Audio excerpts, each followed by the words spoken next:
It's about 50 cars behind me, hundreds of cars ahead of me.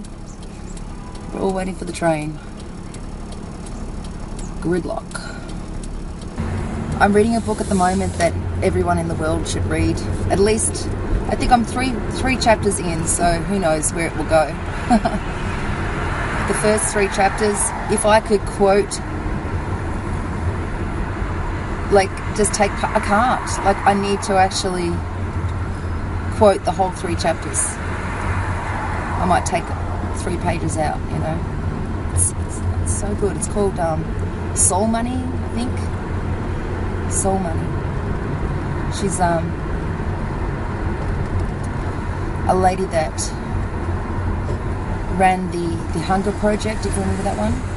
The Hunger Project. I don't know if it's still going. If it is, that's great. And she's talking about, like, people who have,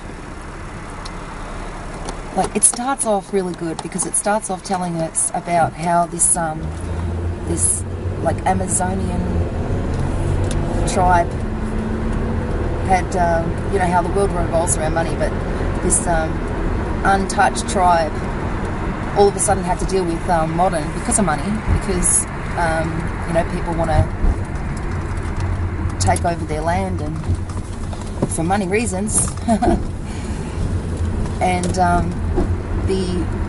one of the members of the tribe got sent to America to learn English so that they could, you know, he could better look after his tribe by having a communication between, you know, the people who are coming to use the resources of the land and the tribe. But yeah, it starts off that in that he was staying with them at their house, and she's involved in the Hunger Project and all that. So she's also going into when she's you know, went over to India and spent time with the most, you know, the most poorest, impoverished people, and she was with the 5th son of you know, Gandhi, who, you know, sort of not semi-adopted this son, but raised him as his own son, as sort of repayment, or, you know, like as in to bless his father, his actual father of the son, who had been funding Gandhi's stuff over the years. So, and she met him, and he was walking over beggars and stuff like that, and she was just so you know, shocked that someone who has done so much could also have sort of like this, he also had to walk past the beggars to be able to do what he had to do, and she just didn't know, you know, like, how do you put that into your mind? How do you figure that out? And she also met Mother Teresa and learnt about you know, loving those wealthy people who have, you know, basically sacrificed their soul to be wealthy. No longer have a soul. I'm paraphrasing it to my understanding of it. That's not what she said, but that's how I see it. It goes into so much about, like, how the money controls the world, and how it's you know, negatively affected our souls. Oh, it's just so,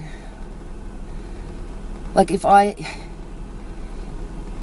had a better way of speaking to people, you know, like some of the earlier videos I did where I was actually trying to portray that, but I was so crap and so unable to, you know, speak the words. But if I could have said it better, that book says it better, and I so resonate with it so far, and I hope that by the end of it I don't hate money. Like, I actually feel like that's where it's going to take me.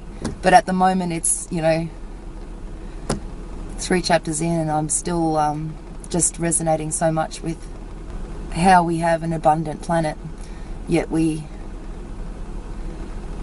just the differences in, yeah, I can't explain it.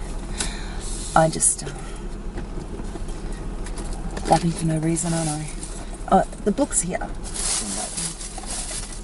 I got it from the library.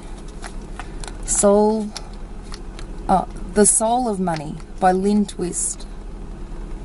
It's so good. I'm gonna have to buy it. Okay, where am I up to? I think I'm in chapter 3. I've just started chapter 4. So love this book at the moment. I want to finish it. Oh, I just love it. And that's my blab for today, because that's what I'm going to be doing for the rest of the day. It's a crappy day, weather-wise. I've been sitting at the coffee shop reading it, and now I'm going home, and I'm going to read it at home. And I really wish I had my own copy so I could highlight everything, but so far I would have highlighted all 3 chapters, so I don't know. It's a really good book, and I hope by the end of it I am inspired. Like right now I feel like my soul has been tarnished and I want to get back to my soul. I want to feel what she's feeling now, where she knows that she's actually doing something about the that which we turn the blind eye to because we don't know how to help. And I just I found myself like putting the book down and looking out and thinking, and it started to spark more of the ideas that I had before I decided that other people don't have souls and that there's nothing I could do. And even though I do have these kind of conversations with people where, you know, we get inspired and we do talk about solutions and things like that, like I really want to get to the same place. Not the same place, obviously I'm a different person now, things have changed, my worldview has changed, but I hope that I get to a stage where I'm motivated to do something again. I'm motivated to do something. I do. I feel like this book has actually came to me through divine intervention. I do. I think it's so far, like, you know, who knows where it's going to take me, but so far it's a book that I wish that the whole world would read, and I'm going to order my own copy rather than use the library so that I can highlight the hell out of it and have it as a resource so that I can give it to people. Hi!